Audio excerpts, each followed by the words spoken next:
Check. Check. 1, 2. Test, test. I'm not hearing any audio output. Check. 1, 2. Here we go.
Yes.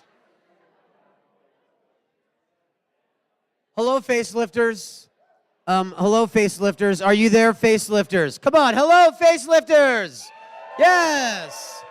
Now, what I would love is for people to come up front, please, and have some seats. Let's fill up the front for our speakers. We have Giselli Faraz, all the way from Brazil, via her van for the last 14 years. And she would love to see some smiling faces. Come on up front. Come on up, people. You guys can come on up. Don't be afraid. How about you guys? You guys want to come over here, or do you need to be there? Because it'd be great to see this when you're speaking on stage and you can see bodies. Do you guys need to be over there? Does that feel comfortable for you guys over there? You good there? Okay. Come on up front. Everybody, we're not going to start until we get some meat in the seats up here. Lucho, get up here, bro. Come on, have a seat. People in the back, come on. We need people. Somebody go outside and get some people from outside, too. We want them to come in here, Plaid. Are they out there? Jeez. Wow. Yeah, come on up. Come on and have a seat. Anybody in the back, you guys can come on up here. Don't be afraid. Don Mealing doesn't bite hard. He nibbles. And he has a sandpaper tongue, too, like a cat. This is getting weird, and it's only going to get weirder. Yeah, it's going to get real weird. Hey, Josh and Christine are here. Everybody give it up for Josh and Christine. Wow. Josh, thank you. Have a seat. Christine, come on in. Christine has been pivotal for me as I've taken the leadership role at the Yosemite Climbing Association because Christine said yes to the question, will you become my pro bono general counsel? And she said yes. So Christine, make some noise right now for Christine Bastafezida, who is representing the YCA. So, such a strong, powerful female voice getting it done. And then where's Karine Tarpinian? Is Karine here? Where's KT? KT, you there? KT's here. Is she here? KT. Give it up for Karine Tarpinian. Events and partnerships. I don't know if you've noticed either lately. It's called Facelift 19th Annual. It's called Tioga Sequoia pouring, Pure Project pouring. It's called Royal Robins, who kicked down 2 memberships of the 20 they purchased when they became a foundational member of this organization. I'm taking a knee right now for you, Royal Robins. Thanks, Royal, because I know you're up there. And Harding's down there with us on Earth. No, but that's this podium. I feel like right now with this presidential seal on here, the National Park Service insignia. I'm Timmy O'Neill, and I'm representing. So, quickly, thank you to Karine Tarpinian. And where's Misia Serafino? Is Misia here? Misia, there's Misia. Give it up for Misia Serafino. Misia, another incredible, pivotal part of the organization. Because, Ken Yeager, we love Ken. He is the reason for the season. Give it up for Ken Yeager. Ken Yeager. Wow. Ken Yeager, do you realize the stature that Tom Evans just monkey called for you? Although it did sound more like a dog, by the way, Tom, but that's okay. But that's all. There it was. Thank you, Tom. Check for a hernia after that one. Okay. Thank you to our sponsors, Joy, Love, and Service. Give it up for Joy, Love, and Service. Yeah. Because that's why we're really here. North Face, we love you, co-presenting. Our friends at Cliff Bar. Anybody here from Cliff Bar in the audience? They're eating Cliff Bars right now. They're actually in the bakery making Cliff Bars right now. Yeah.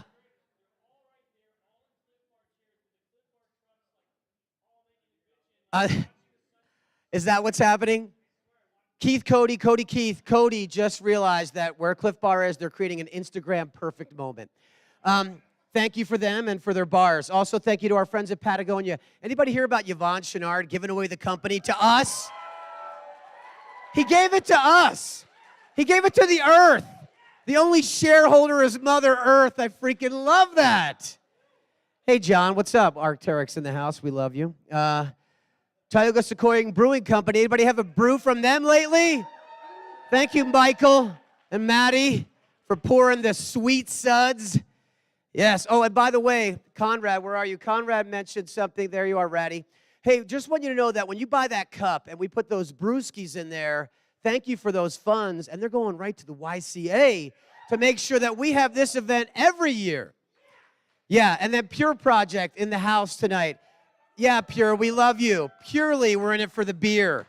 And Pure Project's so cool. Not only are they here, but on October 22nd when we do another facelift, because we're not just doing one more, we're doing 12 more.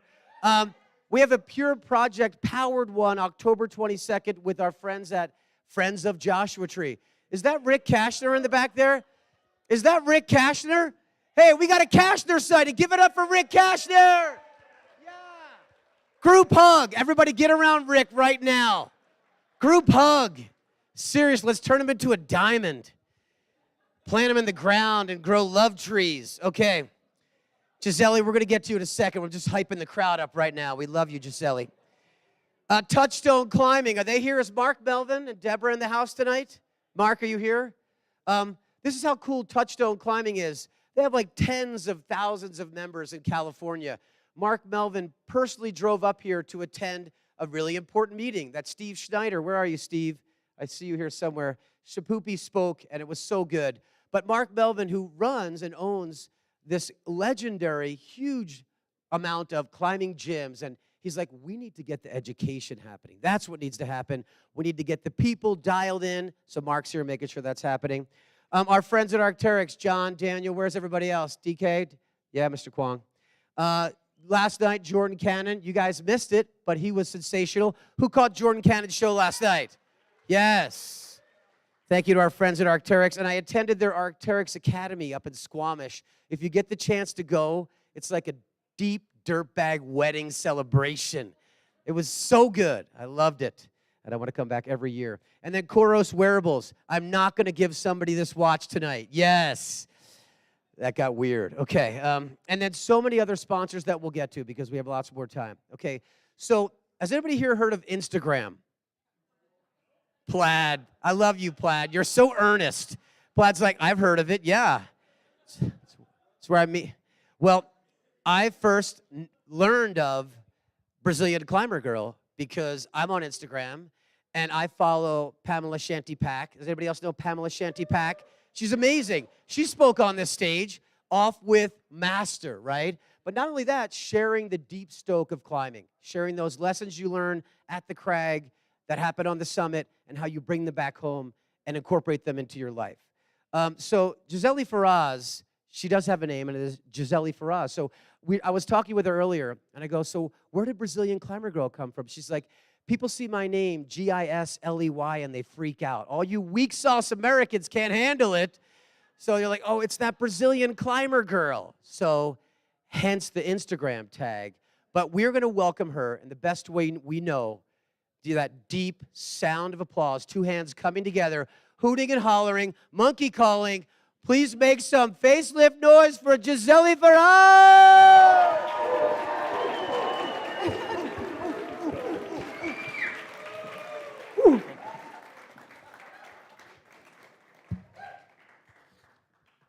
All right. Hi, everyone. I think I'm all ready for the light. I like that. Jordan taught me that last night. Well, I'm here tonight to share a story with you guys. And stories can be very powerful. Stories connect to people, also inspire people. Originally, I'm from Brazil. I was born in a third world nation country. My family comes from a medium class. And I used to have a lot of doubts of myself. I didn't believe in myself. I started climbing when I was 19 years old. When I started climbing, the first lesson I had is that we are more capable than we think. I devote my life to climb, and pretty quickly, I got really good at the sport climbing. That's what I used to do. When I went to the gym, I used to see magazines. And in magazines, I always see a photo of Yosemite Park, right?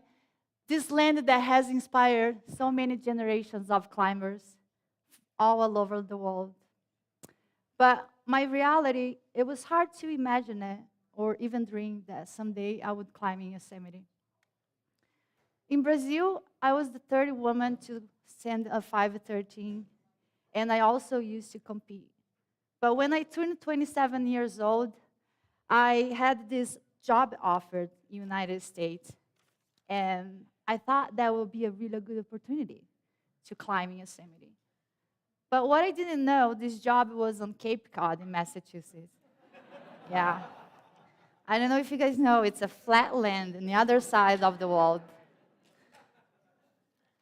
I was mother very young, and to provide a better life to my son, I took the job. And I worked hard to raise my kids. I worked hard to have my papers. 10 years after I forgot to pass this. So as I sport climbing, I used to climb a lot in Romney, also in Red River Gorge. But 10 years after I leave the United States, Nicola Martinez invited me to finally to climb in Yosemite. I don't know about you guys, but I still remember the first time I stand in front of El Capitan. I still have the chills. And I remember thinking, I want to climb this mountain. Well, I asked Nicola, would you climb El Cap with me? And he smiled. When he smiled, he told me, well, let's climb around the valley first, G. Well, all those hard grades that I used to send, it didn't worth anything here. I struggled really hard on 5 9s, 5 10s. So we stayed the whole month and we took some classics. After we took some classics, I asked him again, would you climb El Cap with me? And this time he said yes. So we climbed. Oh, did I keep pressing? Okay. Sorry, guys. So this time we climbed Salate, and I was not able to lead. I was able to follow him, but I was damn excited to be up in that beautiful rock, living in the vertical world, and being one of those little lights at night on El Cap. Finally, my dream come true. Back to Massachusetts, I couldn't stop thinking about El Cap. So I stopped making this trip to Spain, to Red River Gorge, and I started coming to Yosemite every November. I love November. The temperatures are better, and the valley is pretty quiet.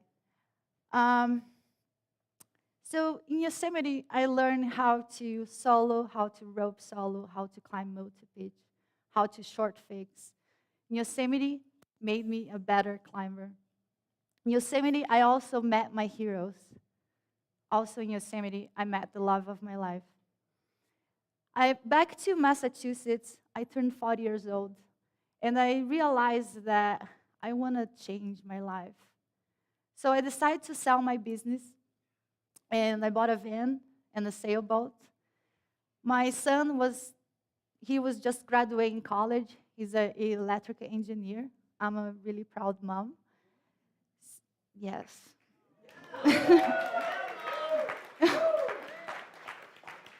So I told him, "You're responsible from the family now. I'm gonna live my dream." So I moved with Ken. To Squamish on the sailboat, and we have the van to travel. And also, we travel outside of the country. So we climb Moonlight Buttress. We climb Free Rider in 6 days. Ken sand ground up. I was able to do a really good performance, just 60% of the climbing. I'm still trying to be a Yosemite climber. We also climb in Liming in China. And we climbing Cochamo. Cochamo, it looks like Yosemite. But the only difference, when you come down from the big mountains, you cannot order a hamburger or have a beer. Yeah, this place is pretty sweet. So in Cochamo, I call approachamo, because you have to hike so much. We climb El Monstro in 17 hours. El Monstro is a mountain the size of El Cap, but the grade, it's a little bit more negotiable. It's a 510. For the first time, I noticed that I could perform for 17 hours.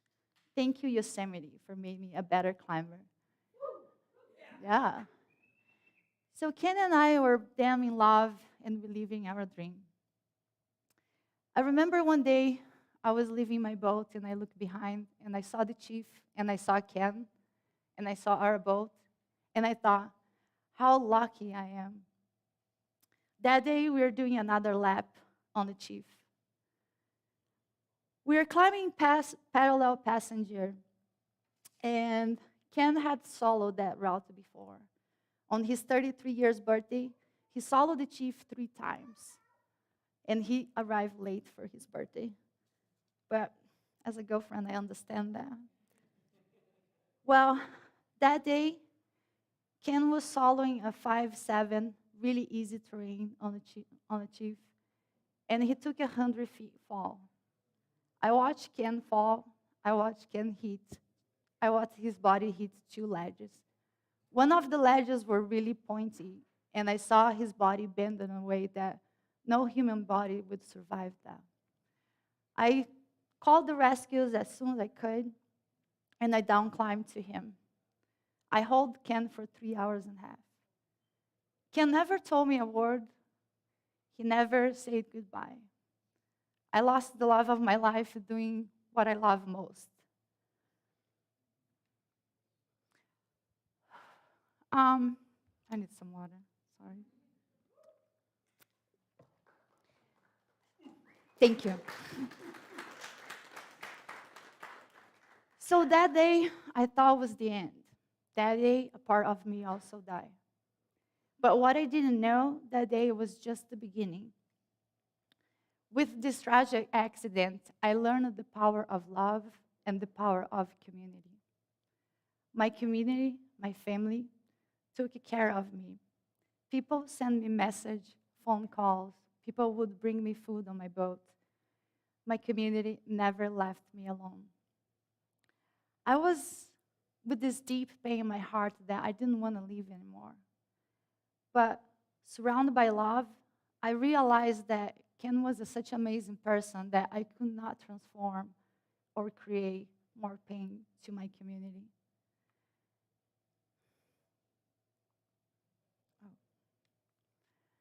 Living fear will not stop you from losing the people you love.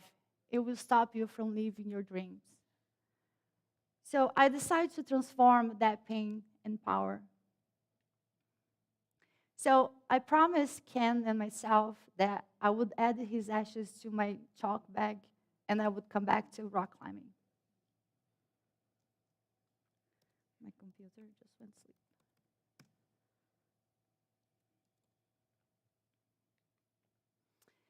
So I'm going to come back to this a little bit. Now I remember what I was going to say. So when I did that promise, the only place I could come back across my mind was Yosemite.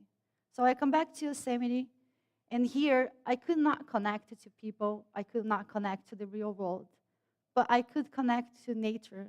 And I start rope soloing around the valley, climbing by myself. When the winter arrived, I moved to Utah, Indian Creek. In Indian Creek, I received this message from Pamela Shantipak. Pamela, I don't think I need to introduce her. She's this amazing off-road climber. And she told me, gee, I'm just checking in. Would you like to climb with me? I don't know about you guys, but I used to hate off-road. And I say, no, I don't want to climb off-road. Right? So 2 months after she texted me again, she's like, I'm still here. Would you like to climb off-road? And I was like, all right. She's insisting. So I call the off-road climbing therapy because actually the pain I was feeling when I climbed off-road was making me feel alive. Also, trying something new without having expectation made me really good off-road climber. So Pamela took me around to the masterpieces in the desert, and we start repeating all the masterpieces. Sooner or later, she actually hired me to be an instructor at Art of Off-Road. Now I'm trying to convince people that off-roads are fun. That's my job. And I have to say, off-roads are 7% technique and 30% suffering. So if you can take it, it can be a really beautiful style of climbing. Next thing, Pamela invited me. She invited me to open routes in the desert. And I told her, are you crazy? That's how I lost my boyfriend, with loose rocks. Well, next thing I know, we opened 26 routes in the desert. And 4 routes we made to the rim and the formation of Indian Creek. Thank you. So Indian Creek, most of the routes have 1 or 2 pitches. But as you getting close to the rim, the quality of the rock changed. So I learned to navigate and to be really good to spot loose rocks. The season was end, and I come back to my favorite place, that was Yosemite. Life experiences don't always shape us in the comfortable ways, but they always shape into a better version of ourselves. So when I come back to Yosemite, I knew that my next goal, I need to put a lot of miles of climbing. So I stay in Tuolumne, and when I have partners, I would climb all the different domes. And when I didn't have partners, I go solo, Cathedral Peak, Mattress Crest, And finally, I felt ready to climb Half Dome. For me, Half Dome was a big climbing. It was a big challenge. People keep telling me that I have traumas. And I tell them, we all have traumas. But I was ready to face mine. I climbed Half Dome in 16 hours. I was happy to lead my blocks. And I was happy to finally control my mind. For 2 years, I used to go climbing and thinking, when the next accident's gonna happen.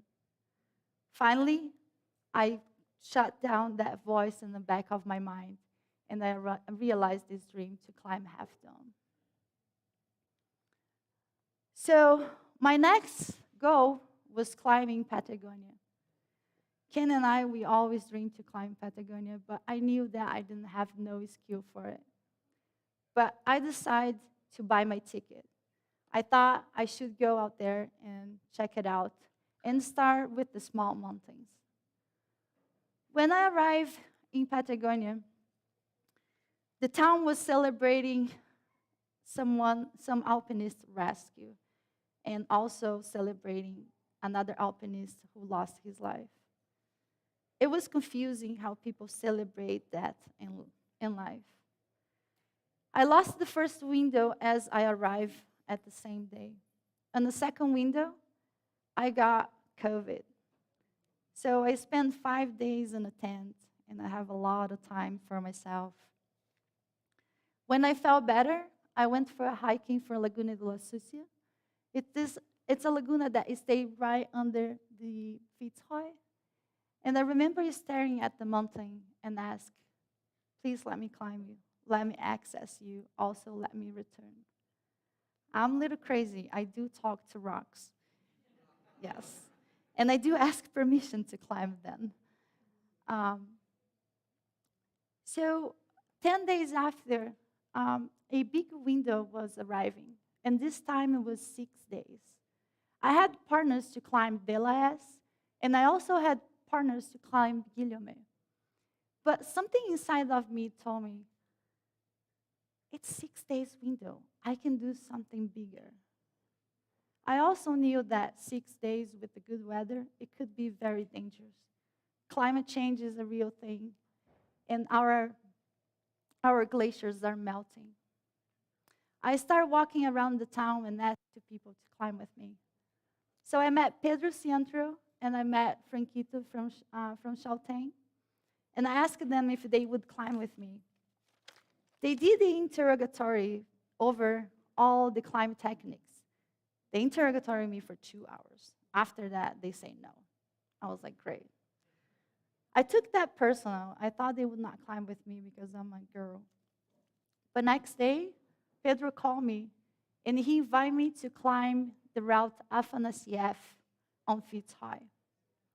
Afanasieff is the longest and the easiest route on Fitzroy.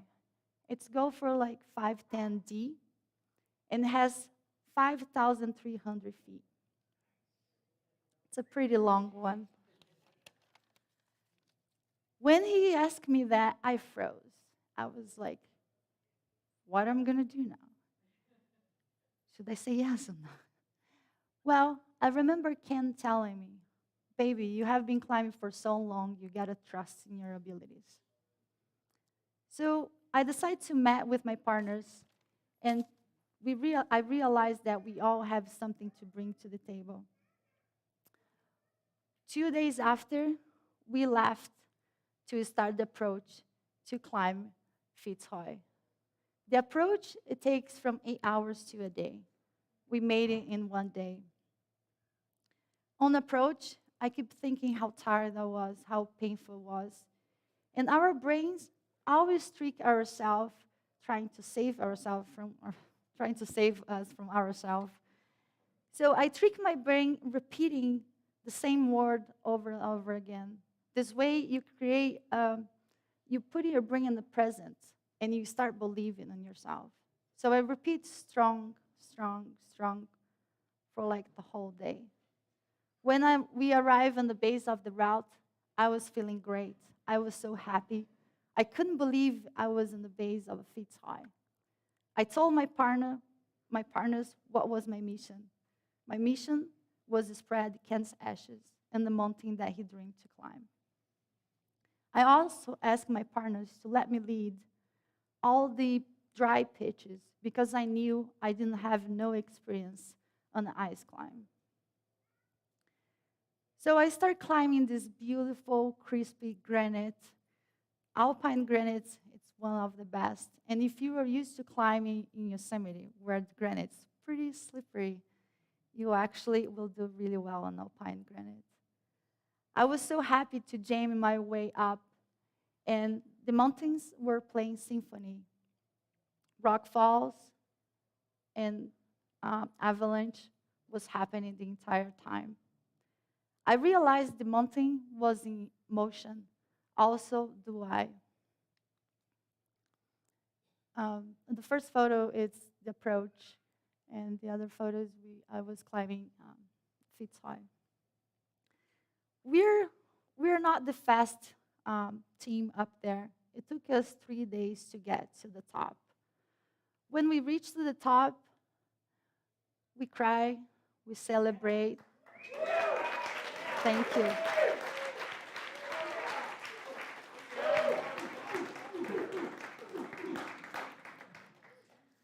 Thank you. When we reach the top, we cry, we celebrate, and I spread Ken's ashes. I couldn't believe that on my first season, I climbed feet high.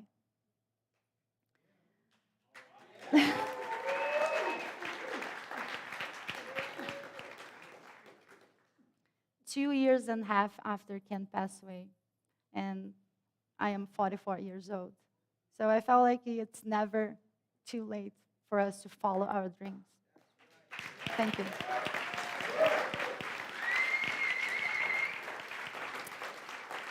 It's not over. Sorry. So when I reached the top, I realized that's just half away of my climbing. I still have to rappel. And actually, climbing was not the crux. The crux was rappelling feet high. Right after I spread Ken's ashes, we realized some clouds were coming in our direction. And we start fast trying to find the rappel. After rappel 3 pitches, we realized that we're lost. Franquito called his friend. He's from the rescue team in Sept, and he explained where we were. And actually, they told us, you have to submit feet high again. This time, the conditions was totally opposite. The snow was blowing so hard that it's almost taking us out of the wall. The snow was digging on my skin, and it was hurting my eyes. I started climbing on the snowfield where I don't have much experience. I knew that any mistake would cost my life. So I tried to focus on the present and on my skills. 2 hours after, we submit feet high again, but this time with the worst conditions ever. So we found a place to recover, to eat. And again, we call our friends. And our friends told me that we are sitting on this cloud on the top of feet high, and we must come down right away because the bad weather would arrive in 24 hours. I was cold. I didn't want to move. My friends shake me up and say, let's do this. I got my sleeping bag and I put it around my body, and we start our rappel. My friends that climb with me, they never, sorry, I lost my. So my friends always have a positive mind. They never let the situation control us. And a positive mind doesn't change the shit situation that you are, but a positive mind, it helps you to deal with the situation. When I started rappelling, I couldn't open my carabiner. My carabiner was froze. And I noticed that paradise dream climbing started to turn to be a nightmare. 3 rappels after, finally we passed this cloud, I saw Chaltén, and I saw the stars, and I knew that I was going to survive. We rappelled the whole night. The whole night, we rappel to the seizure. The seizure is right here. And one seizure, we got another call telling us that 2 accidents happened in La Breccia dos Italianos, which is right here. La Breccia dos Italianos, it's a gully with a lot of loose rocks. We knew that was the crux of our climbing. 2 accidents happened the day before. One alpinist was rescued with a broken leg, and another alpinist died on the last rappel. His name was John Bolt. He also climbed Yosemite. John Bolt climbed, I remember the first night he passed by us beautifully. He was climbing so fast. He did an amazing climbing. But unfortunately, he rappelled on a warm day, and a rock fall hit him on his head. We knew that we have to wait all day to rappel the Breccia dos Italianos. So we wait all day till the temperature get better. When the night came, we start our rappelling. All the 8 rappels has fixed lines already because the rescue the day before. We also, before we start rappelling, our friends sent us a message on the radios telling us they would wait for us on the glacier, which will be around here. We told them we don't need rescue. But our friends, people I call friends, but people I didn't even know, told us, we want to be there because if something happened, we want to be there to rescue you guys. I was so happy. Again, second time when I most need my community was there for me. 3 of us, we arrived nice and safe on the glacier. I was so happy to see my friends with food, warm tea, and they helped us go down the last 8 hours hiking back to Chaltén. As humans, we never learn how to deal with that, but we learn how to care about others. As we get older, we lose more and more people. During both of the most extreme moments of my life, I was supported by my climbing community.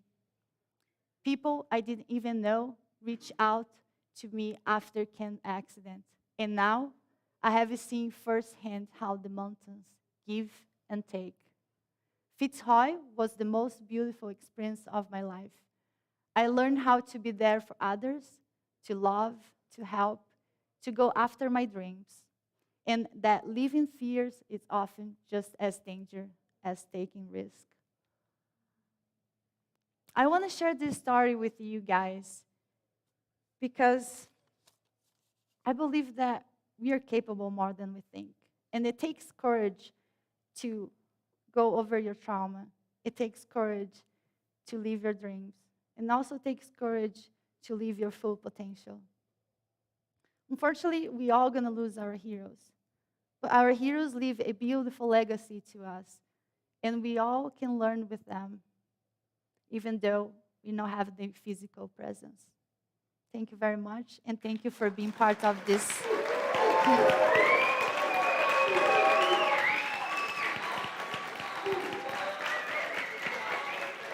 Thank you.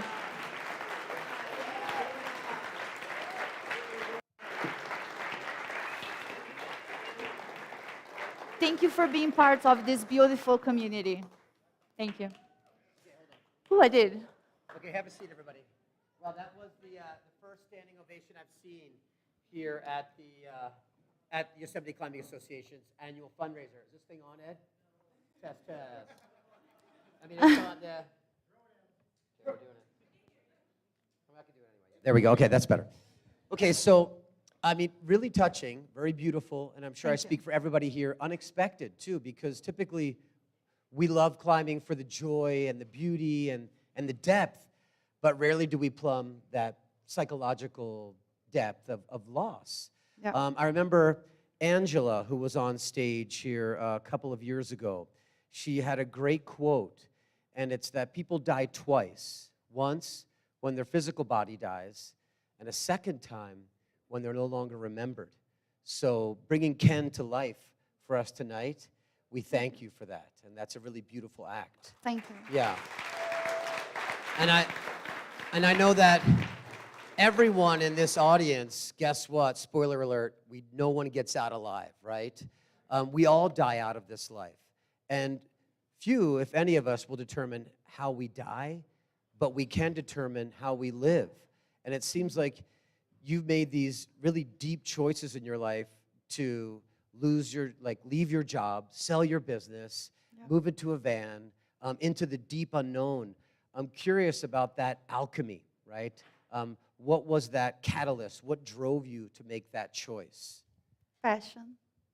But was there, did you have an experience climbing, or did you meet a person? Did you have a conversation? Did you read a book? What was the thing that brought you over the edge to do it? I felt like over the years, as I was working, I was not living my dream, and I was not happy. I was buying things to be happy, and I knew I was not getting any richer, you know. So I decided that I have to live my dreams, which was rock climbing. But definitely Ken, he was the first dirty bag I met, and he was just like free-spirited. He's definitely helped me step out of my comfortable zone, because for years I was just scared to go after my dreams. And way to score the cool younger guy, too. Well done. Yes.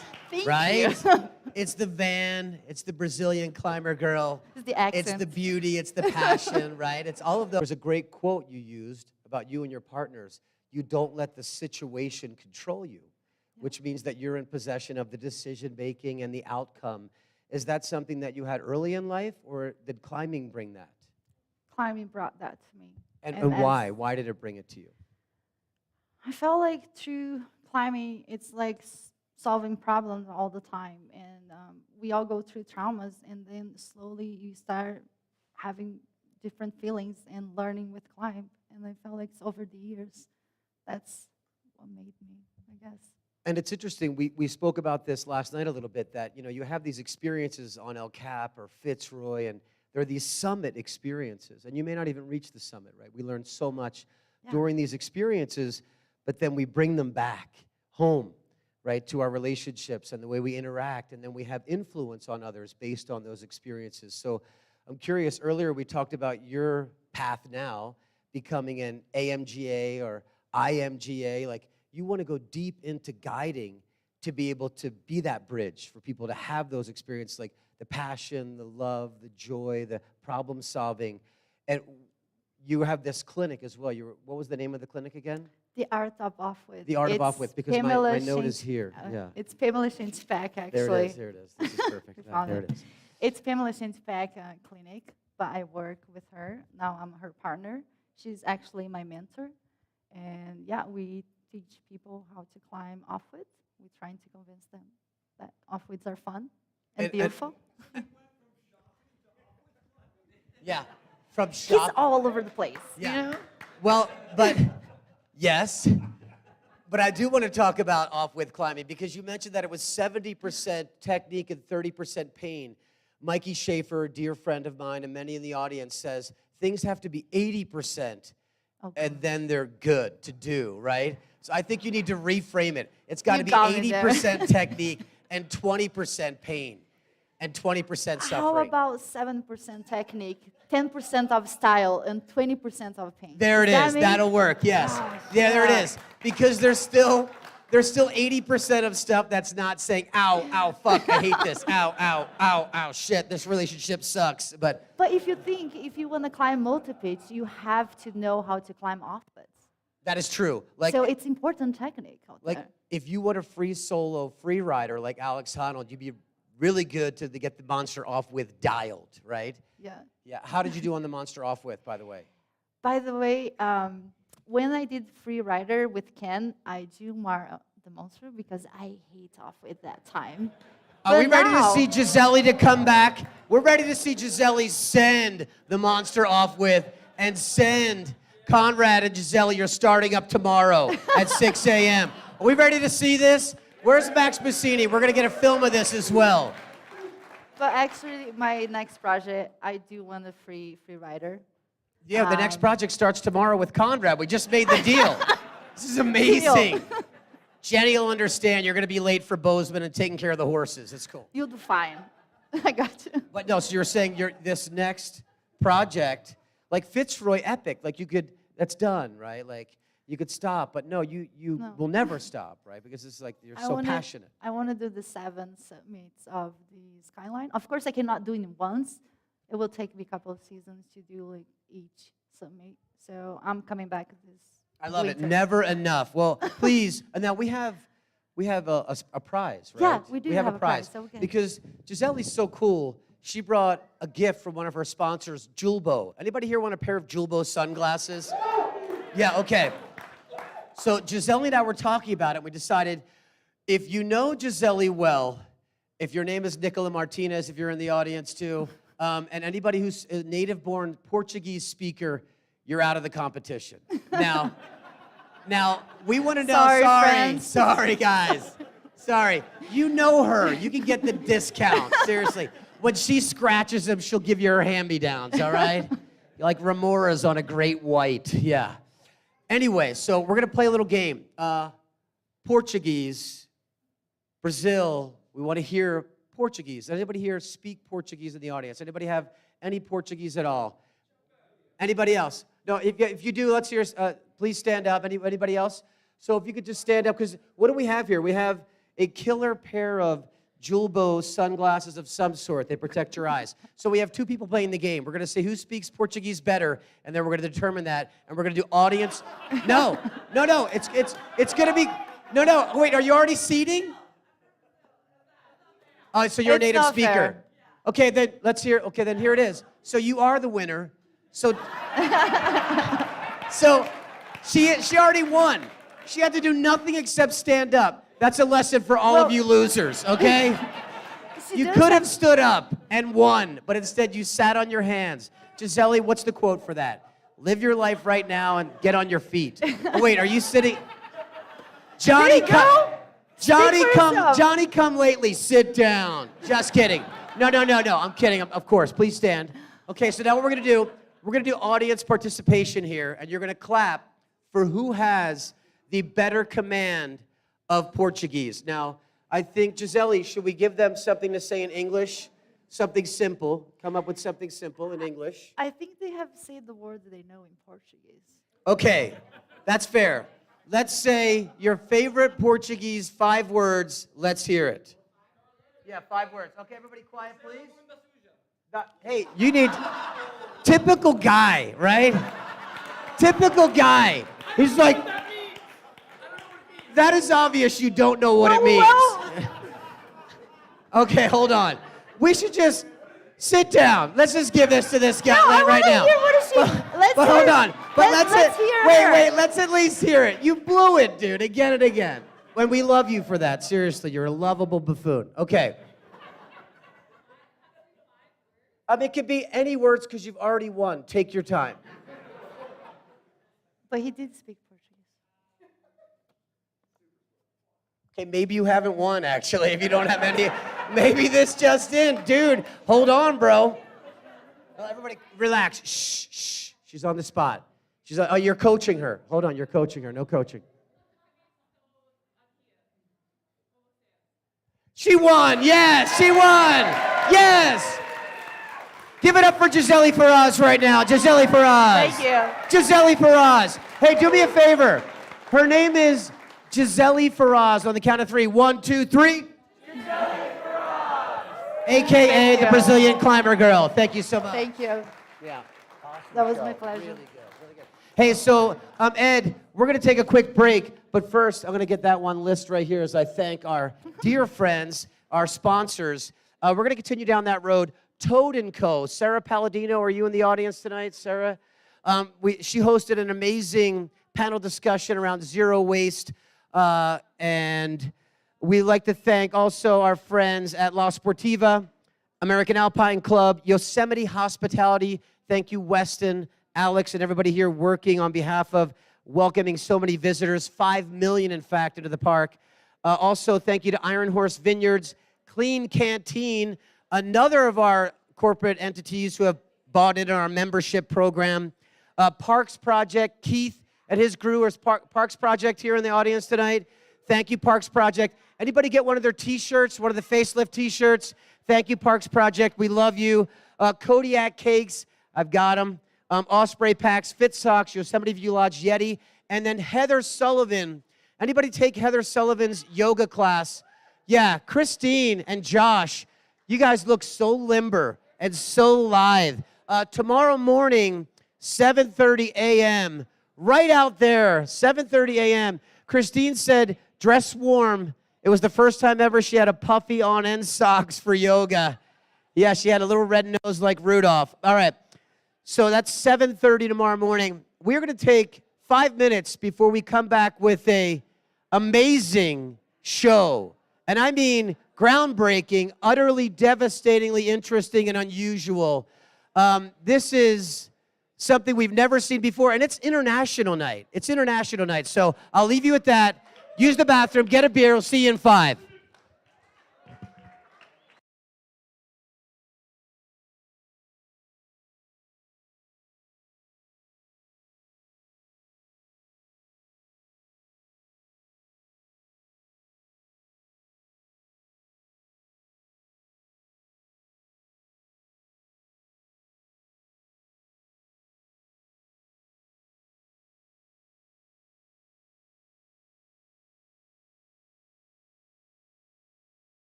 Check 1, 2, test, better.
Okay, we are live.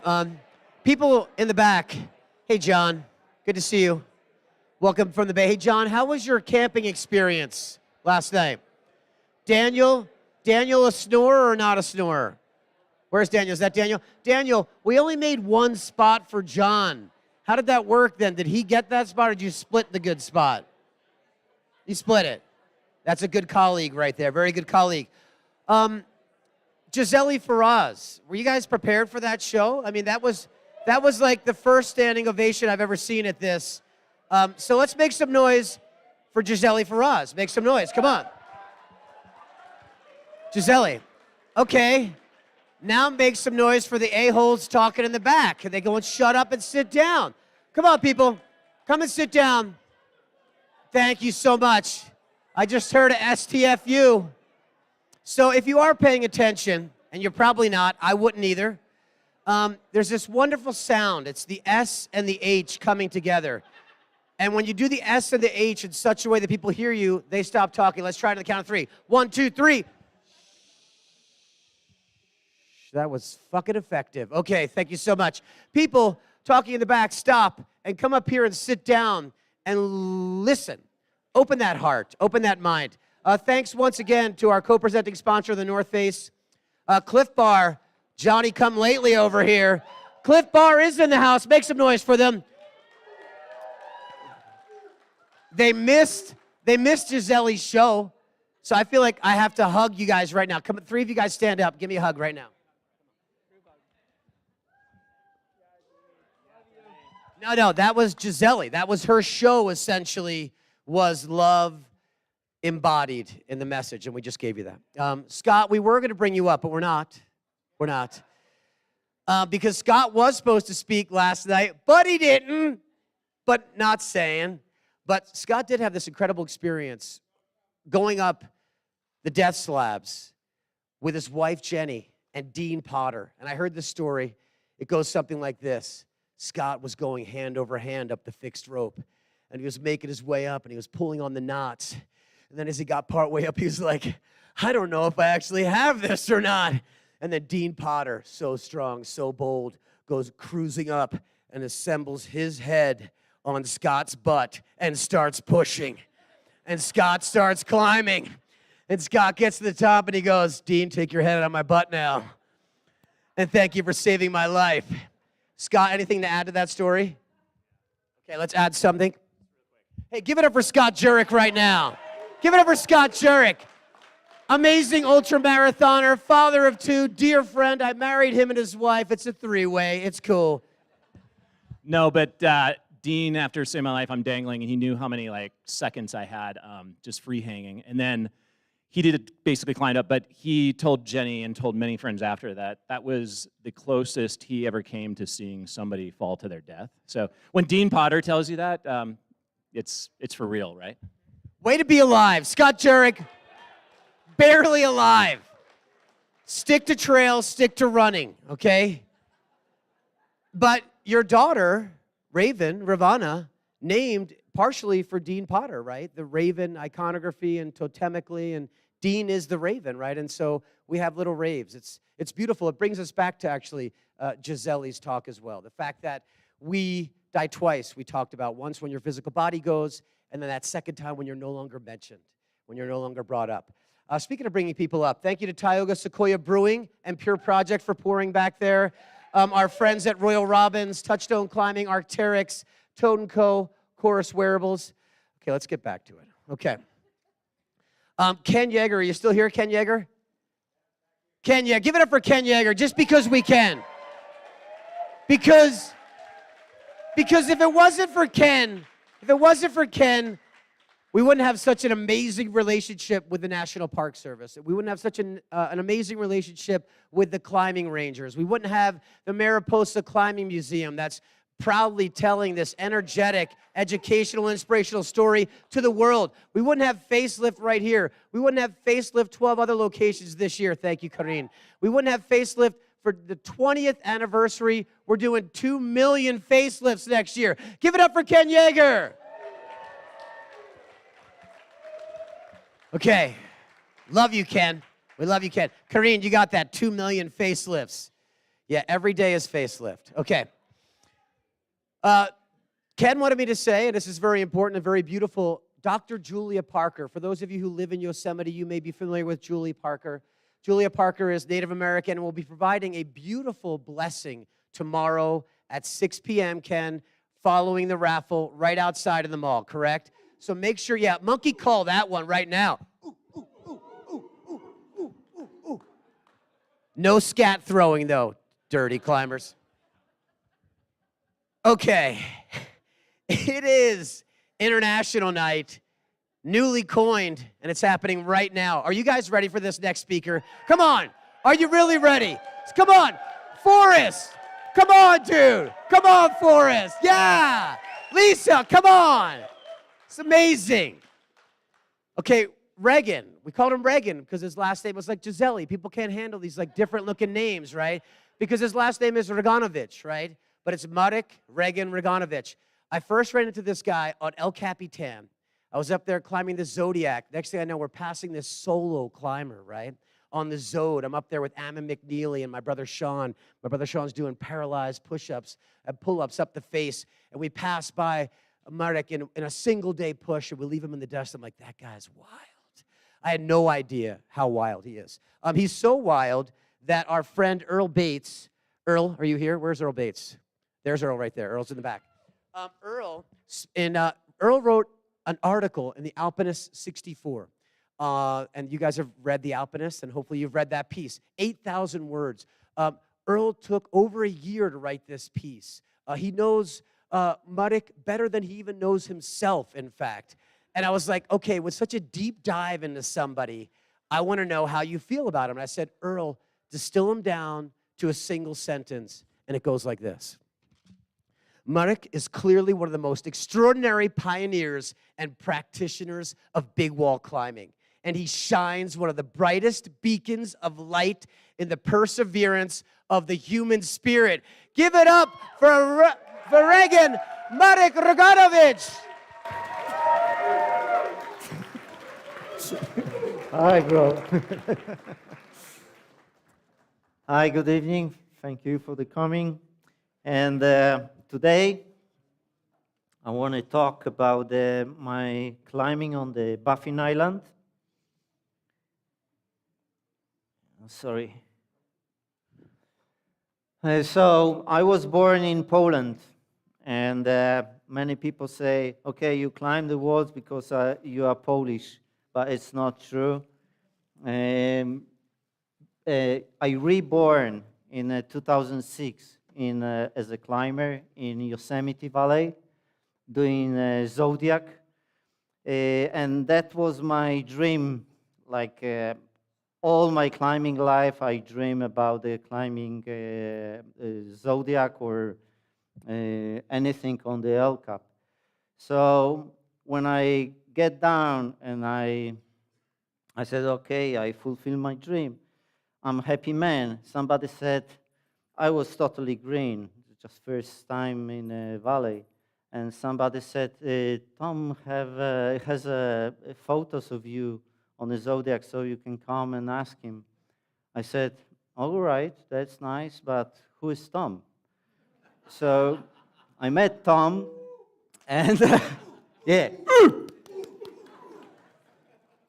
So I met Tom, and then he asked me, what the next? And the next, I said, nothing is next. I just fulfilled my dream. And then I returned next year, and this is my 16th season in Yosemite. 16 years! Yeah. Woohoo!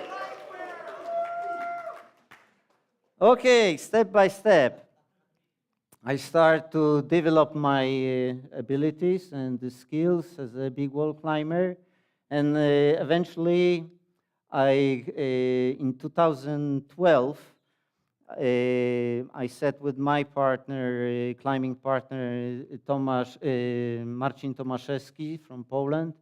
We go to Baffin Island on the Polar Sun Spire, which is a vertical mile rock cliff There are two biggest rock faces in the world, the Great Triangle Tower and Polar Sun Spire. And this is Arctic Circle, basically, north of the Canada, you can see. And this is close up on the Baffin Island. So most of the people knows peaks like Mount Asgard or Mount Thor, and they are on the west coast, somewhere here. But our stuff are on the west, on the east coast, which is a little bit more colder place. You can see, yeah, some snow and ice. And yeah, Polar Sun Spire, it was a big challenge. We decided to climb, before us there were two routes, one American and the one Norwegian. So we decided to put in a team of two. We couldn't find a third guy to the team, so we decided to go for it.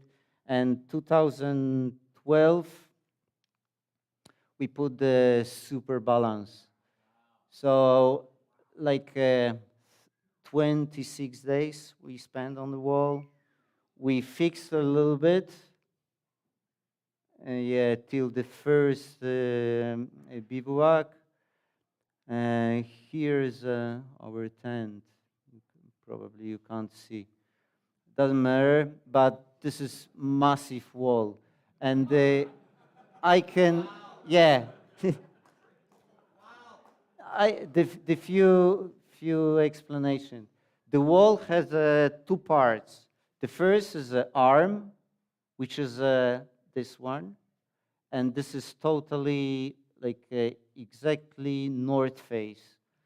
And the head wall, which is the east face. Between those two walls, there is a depends where you finish the lower section. It's a 150 to 100 meters, relatively easy terrain, like snow and ice terrain.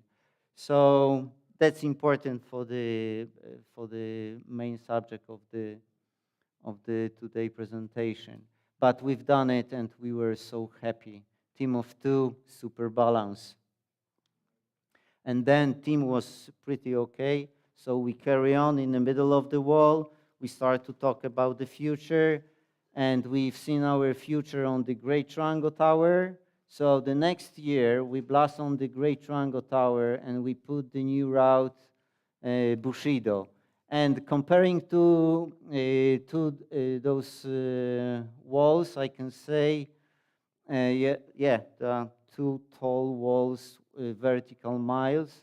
But the Polar Sun Spire is steeper and harder to climb. And then in the 2015, we paved a new route on the Troll Wall in Norway, and we've done it in the winter. The interesting thing about this is that on the beginning, we fixed, as I said, to this point, that was like 4 or 5 pitches. On the Great Triangle, we fix, I think here, like maybe 5 pitches. And then we start to rethink about the style, because the main thing in the climbing, there are 2 questions. First, what are we gonna climb? And the second question, how are we gonna climb? And that's the most important for us, because that's the style of the climbing. The example from the Yosemite, I came first time 2006, and I said, no fixed ropes. I'm gonna blast on the wall, and I'm gonna finish on the top. And I carry on with these styles for years. I never fix any pitch on the L cup. But there are a little bit bigger walls and more serious challenges, so we decided to put some fixed ropes on the beginning. But on the Troll Wall, we just blast on the wall. And that was really something new, because before us, like 10 years maybe before, the Russian team paved as the first team paving new route on a troll wall in winter, and they spent 21, 24 days in a team of 6. 2 guys led the pitches, and the 4 guys get all the supply, and they fix almost all the route. So we try to improve the style, and we spent the 18 days. That was like a A4 maybe.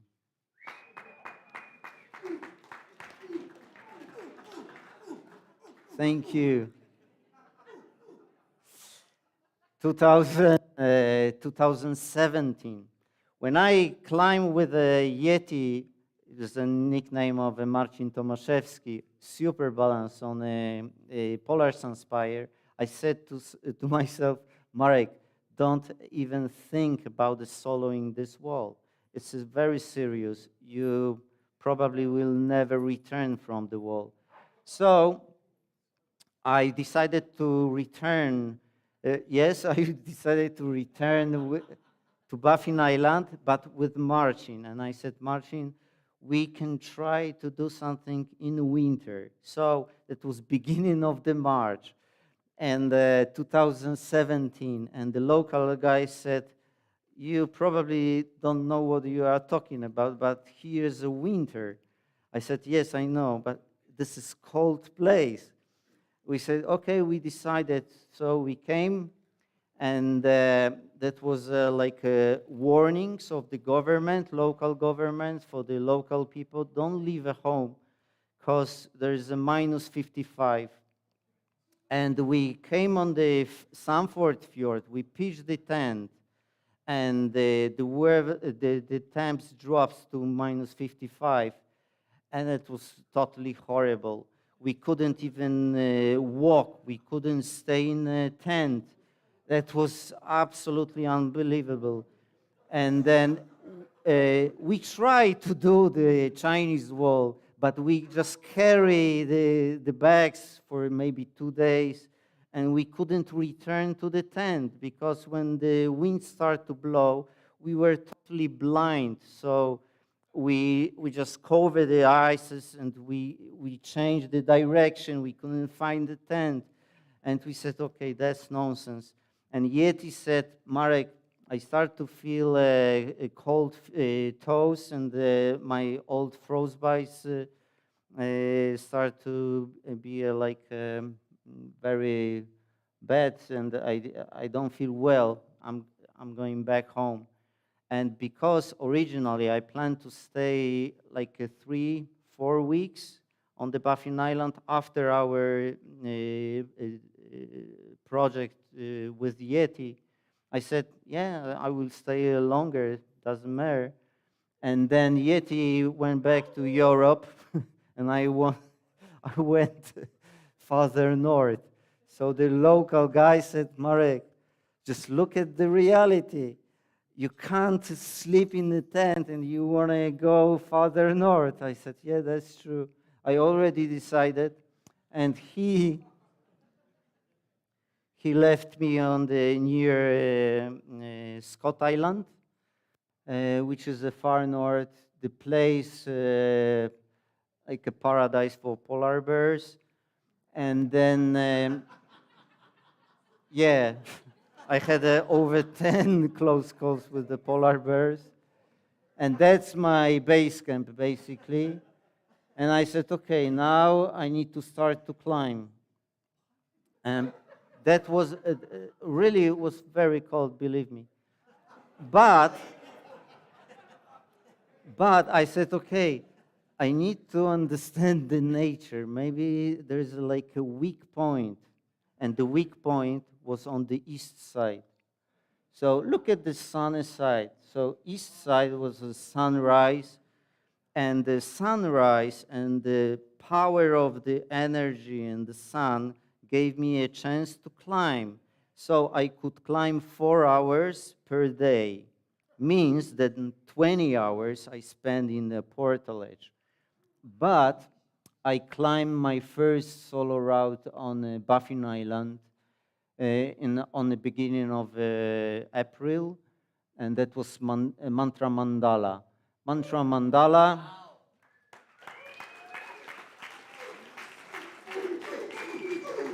Yeah. Yeah, Mantra Mandala is the name of the chapter of my first book, which was published in the same year. And I came back, and I put another route on the north face, and this is Secret of Silence. And when I've done this route, look at my face. Yeah, that was on the last speech. And this is very special, really very special moment and very special route, because I didn't drill anything. This was totally clean climbing on the whole route from the beginning to the top. Yeah!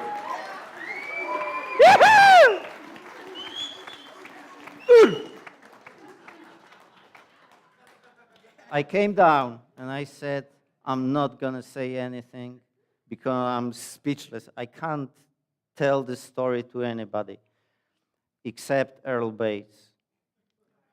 And then he wrote the article published in Alpinist 64. And that was some very exceptional work because I felt like in a climbing team. And I said the story, and we spent a lot of time talking about the sentences. We became to be like a team, like climbing team.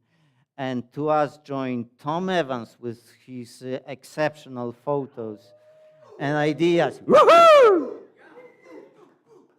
And Katie Eves, editor-chief in Alpinist, and that's the article, The Secret of Silence. And all the stories till the 2017 I had there in the article. This is plastic surgery disaster. And I said, okay, because I had a very dangerous situation with the polar bears, I said, maybe next year I will go back, but maybe different area or the same area. I wasn't sure. But 2018, I was very close call with polar bear, and that was another solo expedition, but in that time, totally solo. So I came on a Baffin Island alone, and I spent, that was 7 weeks alone in the same area. Climbing was unsuccessful, but the polar bear came to me, and that was middle of the night, and I had a gun, and I woke up to do the piece, and I heard like a big animal jump over the snow prism. I kept clean area around the tent, and he jumped over the snow. I grabbed the gun, and that was old rifle and rusty because that was 7th week of my trip, and the salty air made the rusty the gun, and the trigger couldn't return. So I had the chance to do only one shot. So the bear started to go around the tent, and I was inside. I went on my knees, and I started to point him, listen to the noise. And I clearly remember that I felt that this is the last minute of my life. He started to push my tent. And I said, okay, one shot. I feel like Leonardo DiCaprio, but I don't believe for happy end. And then he turned back and went away. So I couldn't believe in it. And the local guys, they said, okay, the local outfitter, very known Levi. He said, Marek, I send the people to the Arctic, different places, different wall, base jumpers, climbers, for like 20 years. I never heard a story like this. So take this as a newborn and super luck. Take it and go back home and never return. And I said to myself, never come back, Marek. The first, you said, never come back on the Polar Sun Spire. Second, I don't want to die like, fighting with the polar bear. And yes, I packed my shit this year. So I changed my mind, and other people can call it I'm a liar. Yes, I'm a liar, and I'm proud of it. And look at this stuff. I decided to go on the Polar Sun Spire, the same wall I showed you on the first slide. So all the gear, 8,000, what is interesting, 8,000 meters boots. I arrived on the Baffin Island, that was the 20th of March, something like this. Minus 35, that was regular temperature over there, Celsius degree. And I knew I have to fix the ropes on the beginning. What is interesting from the technical point of view, I never use static ropes, because on the first route we paved, Super Balance, all the ropes were totally damaged. So after the climb, we had to bin all the ropes. So if you have a problem with this, that's my project. And the project of the lower section I showed you before, this is a Polar Sun arm, the north face. And I had a pretty good photos from the first expedition. And my route, I've seen the cracks and features here, but I was wrong. I started originally here, I followed this line, and I had to climb on the right, and then from this ledge, I traverse to Super Balance here, and I carry on with the Super Balance, but that's later. And that's the line of the Super Balance here, and that's my line, microcosmic variations. And I ended here. I didn't climb the head wall, which is, you can see, this is east face. This is north face, no sun, east face with the sunny rock. Why I didn't climb the head wall, I will tell you later. I packed my stuff on the sleds. So the local guys, I checked the weight was 230 kilograms. How many? Yeah. 600 pounds. So 230 on the sleds, and the two guys, young guys, Inuits, they have their own language. This is different people, like living in a wild nature. They are hunters. No chance to do any agriculture in this area. Yeah, they don't have a cows, even. Super nice guys. And they said, okay, they look at me, and basically, if they take somebody to the mountains, they put on the sleds like a wooden box, and the guy is inside of the box, and they just go to the mountains. So we, from the village to the wall, The drive took 5 hours. It's between 4 and 5 hours. There's no suspension system here. So if you, yeah, that's horrible experience. And I was ready for it. Yeah, and the guy said, look at me, say, yeah, but to this year now, you're gonna go on the skidoo, on the back seat. I said, oh yes, I'm happy, I can go.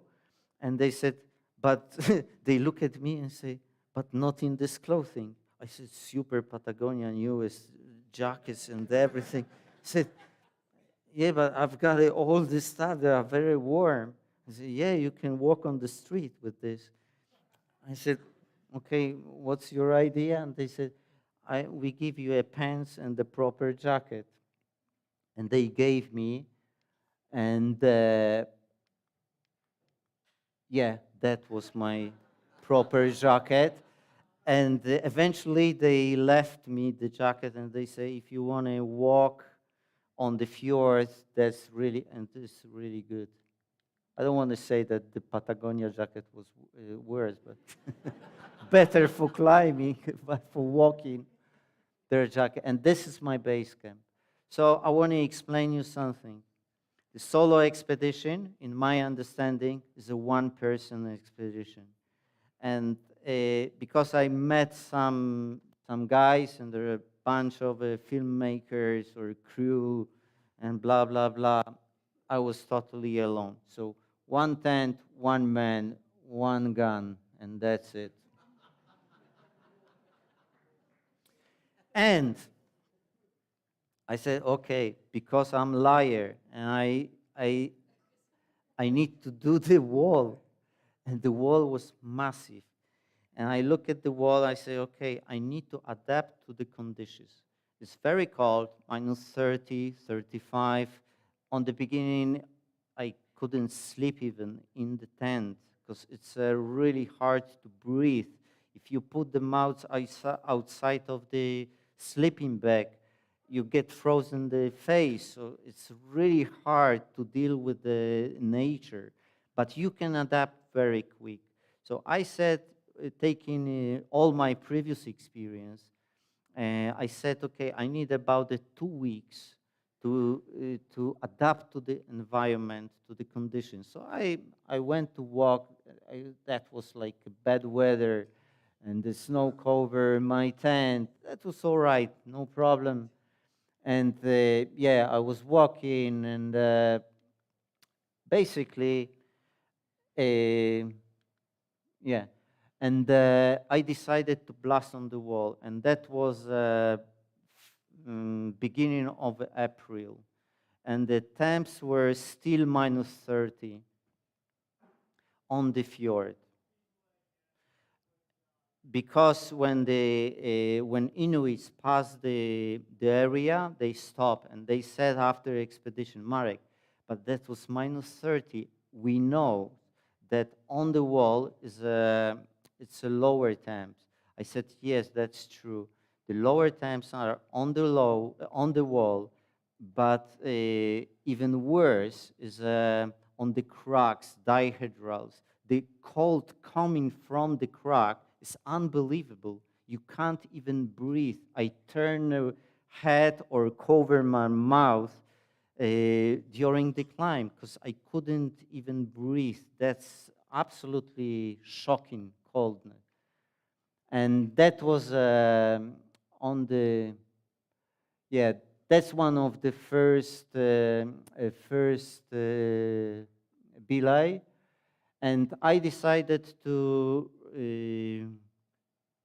put the natural belays. So the drilling was like totally last option. I had a gear for drilling, but I drill maybe 2 bolts on the two belays. That's it on the whole route. So you can see the patch on my face. This is the like light frostbite. And this is the photo from the middle of the wall. And yeah, uh, typical like fixed ropes, and the conditions were very bad. I mean, no, I don't think about the snow and ice and temps. I mean about, I'm talking about the rock. The rock was totally rotten, loose blocks, big sections. So my original plan had to be changed. So basically, I spent a lot of time trying to find the best way to, which is the best way to climb the sections. So yeah, that's one of the, yeah, big. It's very good. Yeah, that was like a A2 maybe. I love it. And that was end of the A4 plus pitch, which was the hardest pitch I ever done on Baffin Island. And there are two the best placements on the whole pitch. And after this, I put a natural belay. I don't want to. And yeah, that was really something very special to me. Yeah, that's another belay. You can see the conditions and general situation. Yeah. What next? I can tell you something about the day by day because I climb in a capsule style. Capsule style is you set the BVs like a camps on the wall, and you fix between the camps. So when you are alone, it's really hard because when you jog up and you want to lead another pitch, you need to have a rope with you. So every morning, if you have, for example, 5 pitches, and you need to jog up 5 pitches, you need to carry the rope during the jogging up, and then when you clean the pitch, you need to attach the rope to yourself. So all the time, everything is heavy, heavy, heavy. And before you start to climb, lead the pitch, I was most of the days already done when I got the top fixed rope. So it was really hard work, and I had sometimes 4 or 5 hours per day, because the frostbite, that was one of the highest risk, and then I had to come back because when I stop, I lose a feeling in the toes. That was my definitely a critical point, and I had to go back to the portal edge. And something about the temps, I don't know how cold was there, because I kept the thermometer inside of the portalage.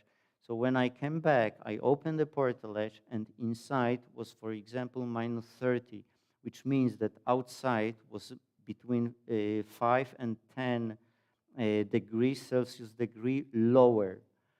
And if I climbed the cracks or dihydrals, there was lower than this. So I don't know, maybe minus 40, it was like a minus 45 feeling temps, very cold. Yeah, but it's an amazing experience. And look at this. This is my base camp. I'm sorry I have only selfies because I was alone. You can see. And I think the slides are on the wrong order. And I got the super balance. I show you before. And that's one of the pitch on the super balance. And you can see, because I'm jogging up in this moment, and you can see the distance from the wall, me and the portal edge. means that the whole wall is overhanged. And that was my last point. The ledge I show you on the one of the first slide. Last pitch of my own pitches I paved by myself. And the funny thing is that I drilled the hole here, and here is a bolt, but here there are 3 cams. And when I get the ledge, I had no drilling stuff, so I had no drill bit, nothing, no bolts with me. So I said, okay, I need to set a temporary belay, and upside down. That was cam number 3, another cam number 3, and cam number 4. They are very close together because the cracks were not very good. And I put the weight on the upselling down. I put the weight on the rope, and cam number 4 came off. So I said, okay, calm down, Marek. You need to go back and put it again. And I did it. And when I came back, my fixed rope was over the block. I knew the block is loose because when I climbed, I touched the block. The block was moving, and the block came off and fell just maybe meter next to me. And okay, it was a normal story, but it didn't impress me. I just looked at the block, and the block was falling. I said, so nothing changed. I had to jog up, and I did it, and it didn't impress me. That was like, I realized in the last days, the rocks falls on the right, on the left, behind me, and I still carry on. And I said, okay, that's most like I adapted to the natural environment, which is on the wall different than on the fjord. But it happened to me, and believe or not, but today or in days after the expedition, I try to understand how the real power came from. And on the beginning, I said, many people said, you are Polish, so you can. But no, I get the power from the nature. It's really true. And I don't want to say something like people kiss the rock and they say, oh yeah, I got the power from the rock. No, it's real. It's really something when I understood that the nature, the wild nature is friendly, and nothing killed me. I have no frostbite. I wasn't injured. It's just I climbed one of the most challenging wall in the world, and nothing happened to me. And that was really amazing. And yeah, you can see the overhang of the wall by the fixed rope. Yeah, one of the belay, the BV in the middle of the wall. So, as I said, sometimes I had to spend 20 hours in the portalage. So I climbed the wall in 35 days, and the 35 days I spent sleeping on the wall in the portalage. Before I start to climb, I fixed 7 pitches, which took 7 days. So 35 days plus 7 days fixing. And maybe 2 days, no more than 2 days, I spent resting in the portalage during the storm. So all other days, I climb. Even if I could climb 20 meters, I just climb anything I could. And on the day when I decided to join to Super Balance, I knew that I have a lack of food. So in the last 10 days, I had a half portion of the food because I had the choice to bail or to carry on the Super Balance, which is faster because I know the route, and the route is already bolted on the belays, so it's easier, and yeah, basically is easier. And the left side of the wall I plan to climb is a steeper, and I found as a Super Balance has more features, more cracks. On the left side, there were like, I've seen dihydrals, but they were blinded. There is no cracks inside. So I spent a lot of time trying to avoid the drilling and do the progress. And I said, okay, but I have a food for 25, 28 days. I can't spend more, but I could. I spent the 35, but I was so hungry. And that's the wall. And that's the, yeah, that's the distance I climbed. I fixed the ropes from the ground to the first BV point. And then here's a A4 plus section. And then very rotten rock here. And this is the ledge where I started to traverse. And the section above me, which originally was planned to climb, was very rotten. So the crack like this was full of rotten rock on the both edges. So I put the cam. I had to just hammer off the rotten rock. It was horrible, really bad.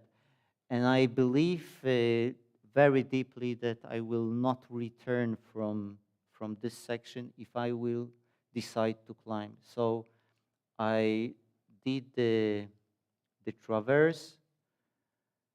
Yeah, the slides are in the wrong order, sorry. And that's the one section above the first BV. I had a 4 holdbacks, I think, yeah, 4 holdbacks.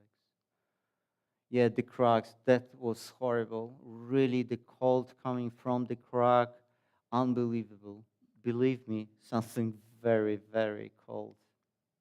And natural belays, that's the first belay, first BV.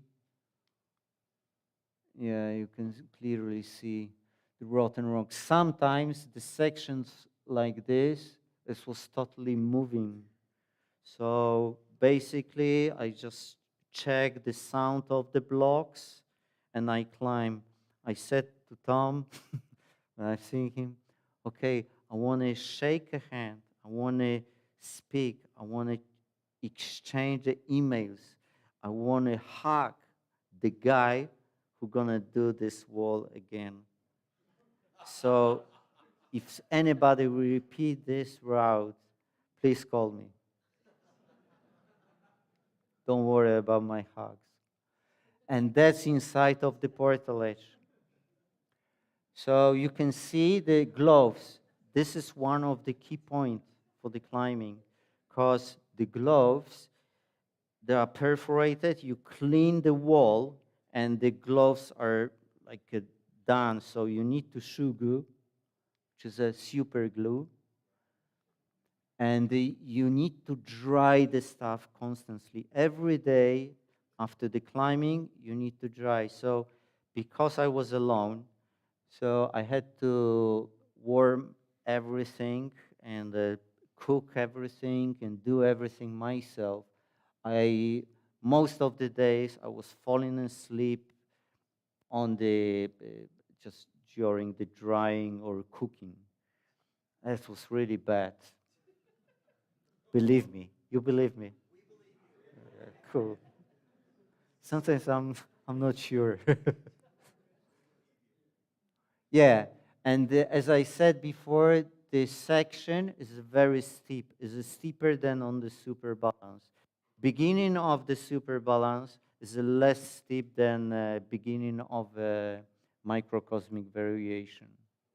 So if somebody wants to climb super balance or microcosmic, I just want to explain it.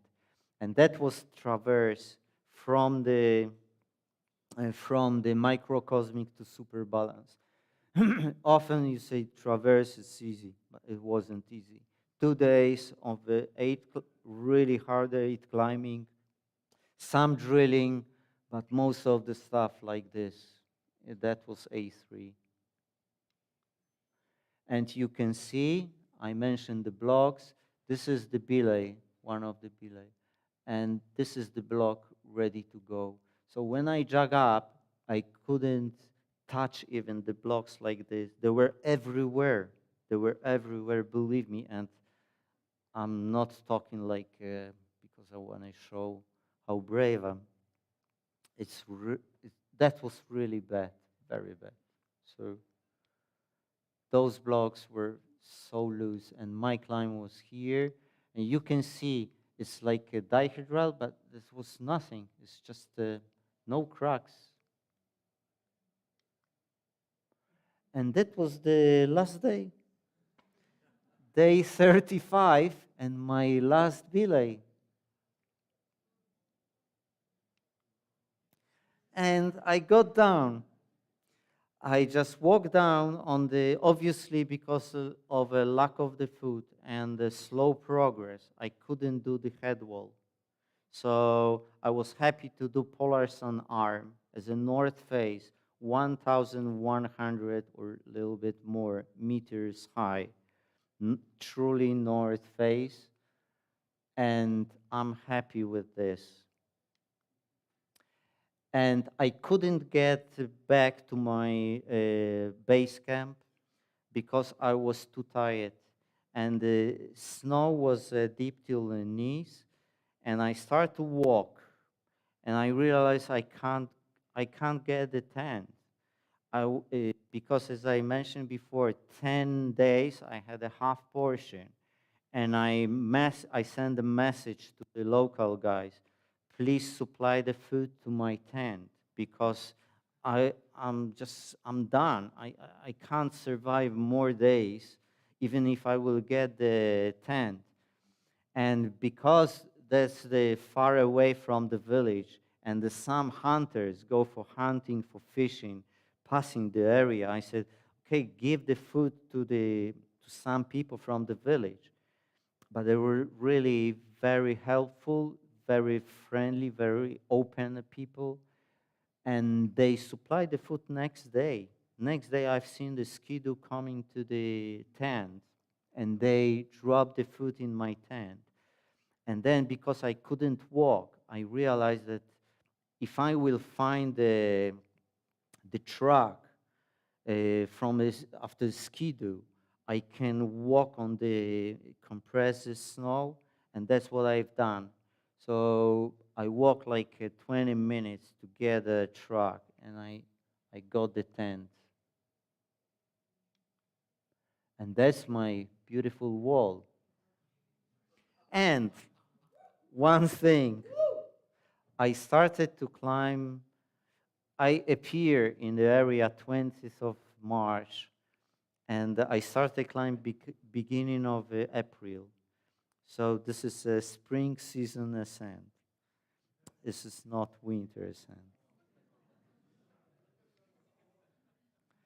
And day after, Inuits came and they said, okay, we're going back home. And I got my pants again, you can see, and my jacket. I was so happy, man. But Inuit Isa said, Marek, but big storm coming. We need to be really quick.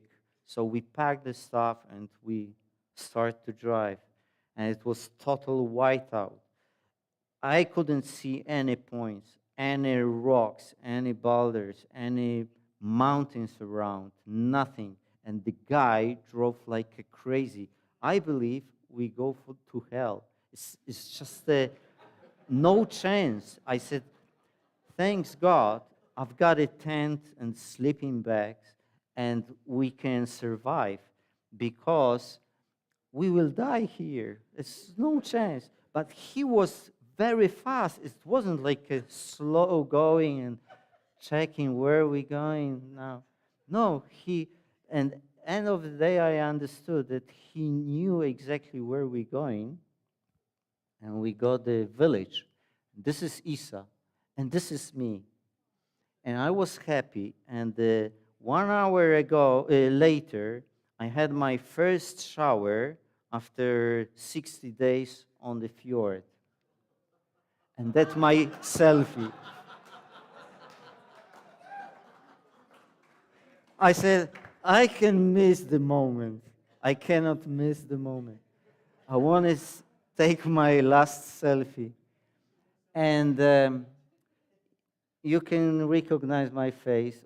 If not, I want to tell you something. This is the face of the most happy man in the world. Why are you laughing?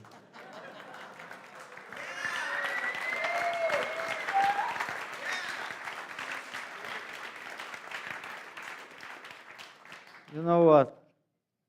The thing is that the worst thing in the climbers or in general life is that when they're dying, you look at the whole life, you said, I could do better. And that's the worst thing. But after this climb, I said, I couldn't do better. I did the best I could.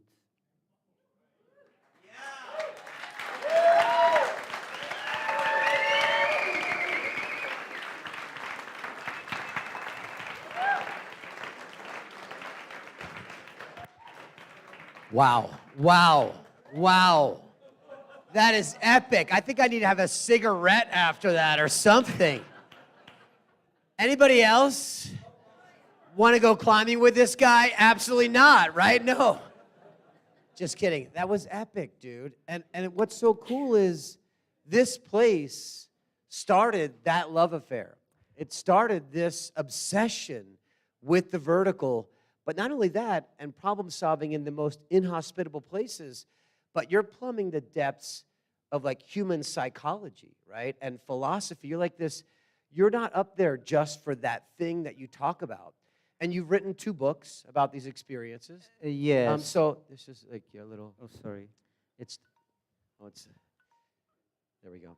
You were just under the perfect time. You had 9 seconds left. This is how good this guy is, right? I'm professional. Like, such a fucking pro. Jesus, you have to be or else you'd be dead, dude. It's amazing. Like everything you do, you're just about to die. It's like, it's incredible, dude. But seriously, so we were talking about this. It's like, it's not about the experience. I mean, it is, of course. Yeah. But it's about what you're learning about yourself and your ability to overcome. Tell you something. When you do something like, no, not something like, if you go on the L Cup and you want to do A5 stuff, and there are like a new wave, modern A5, and you can't practice it. You can't say to yourself, yes, I try to do A5 somewhere. You need to feel you are ready for A5. You need to climb it. Because there is no chance. In a sport climbing, you can practice the stuff. But if you do aiding, you need to feel and you need to be sure that you are ready for A5. And that's the same. I start to feel that I'm ready for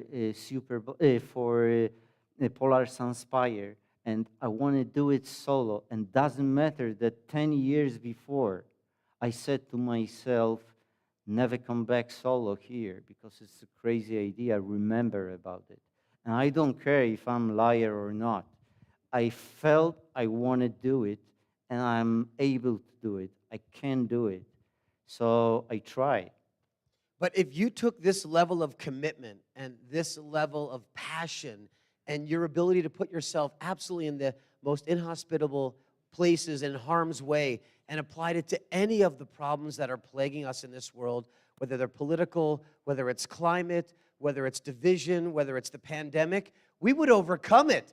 This guy is freaking amazing. I mean, seriously, it's like you're learning things about, as Earl Bates put it, about human perseverance, about self-reliance that we can all use. So I'm curious, Yes. you public speak and you share this, and again, with Giselli, we go to the summit, but we come back with something that is Yes. our own, but we could share it. So what is it that you share? I mean, we've heard it, but I'm just curious, like the psychological, the philosophical side of this. I want to tell you something. On my Facebook, I put some news about this climb microcosmic variation. I said, I return from the wall. I don't want to tell anything because I don't want to. I don't know how to express everything. No, we're just wondering Yeah, if you came back or not. Seriously, thanks for letting us know that. Yeah, and that's what I said. And then 2 months after the post, I put the first post about the microcosmic. I didn't write anything. And then I put an announcement of this presentation today. And somebody write the comment. I said, Marek, I'm glad you are back. And I said, responding, there are some places, some climbs in our lives that we are never come back truly from. So because really big or bigger half of us stay forever over there. And that's the case on the microcosmic, on the Baffin Island for me, and same as the Yosemite. So I never come back home truly because very big part of me forever will stay in Yosemite and Baffin Island. I mean, and what's so interesting, just what you're saying really is magic, right? And that's why we come to places like Yosemite, because we're astounded by this natural beauty. But you possess and are sharing with us this human quality that is astounding. And I think it's like Alex Honnold, free soloing, or these individuals that do these things that are so magical that it is in itself incredible, but it also causes us to wonder what we are capable of, what we could choose as our version of difficult, right? Not with the polar bears and the guns and all that stuff. Some might choose that. But really, I think what's so incredible and so astounding. So anyway, I'm curious, you're up there, and Don said, understatement of the year, when you're like, and I was a little hungry. And I'm like, you haven't eaten anything in like 10 days, bro. A little hungry? You're literally starving to death, right? You want to shoot the polar bear and get a steak, I'm sure. But I'm wondering, what's going through your head as far as what are the dreams and the visions of food? Like, are you seeing the greasy cheeseburger and the steaming fries? No. Or like what is it? But seriously, don't tell me you're not dreaming about any food, please. Don't ruin it for me. Talk to me about it. Lie. Be a liar. You already told us you are. But seriously, what are you thinking of food? Or you're like, I can't wait to get. No. It was like the worst moment of the day was when I split the portion on the 2 pieces because I wanted to eat everything. And that was a dry food, like a package, lyophilisate. And they were very tasty. And I said, yeah, I really dream. I want to eat everything. But I had to split it on a half and they keep it on the side for tomorrow. And that was really painful. And I dreamed about the second half. I said, I don't want to have a fish and chips or something, or steak. You dreamed of the second portion. Yes. Oh my God, dude. Yes. This is unbelievable. Yeah. Seriously, this is like, are we in another world? Like, Marek. If you have 2 Jolly Ranchers and you want to eat 2 of them because that all of you, all you have, and you take one, and you say, okay, the second one, I want to eat you. So, it sounds like you have a lot of conversations with yourself up there, right? Oh, yes. And they're probably out loud. Are you like Marek who's hungry, and then Marek who's gonna cheat on the Marek hungry and eat? Like, are you like hallucinating, dude? Seriously, like, Yeah. what's happening up there? And why didn't you shoot any video inside the portal edge so we could have seen this breaking down? Yeah, because that was very personal climbing. That's a great answer. That's Yeah. a really great answer. I love And that was very personal experience. And I only share the stuff with you. And I don't have any presentation anywhere. So that's the only presentation this year, just for you. That's enough. That's enough. That's enough right there. Wow. Right? Amazing. I mean, you know, Nick Berry spoke last night, and he talked about soulful climbing, right? And I've got to say that he should ask you the definition of that. And we all learned it tonight, and it's amazing. Marek Reganovich, please make some noise for this man right now. Wow. I mean, I love it. Yeah, get up to your feet, and I mean, come on. Dude, that was so good. My God, right? Double standing ovation tonight. No Americans on stage for that. Woohoo! Wow, dude. I mean, we all have 1,000 more questions for this guy, right? I mean, seriously, like, and we're not, I really do, but we have to end it. But I don't want it to end because it's like magical thinking. It's incredible. Okay, you get off the stage now. All right, Okay. thanks. Only because I have to read this.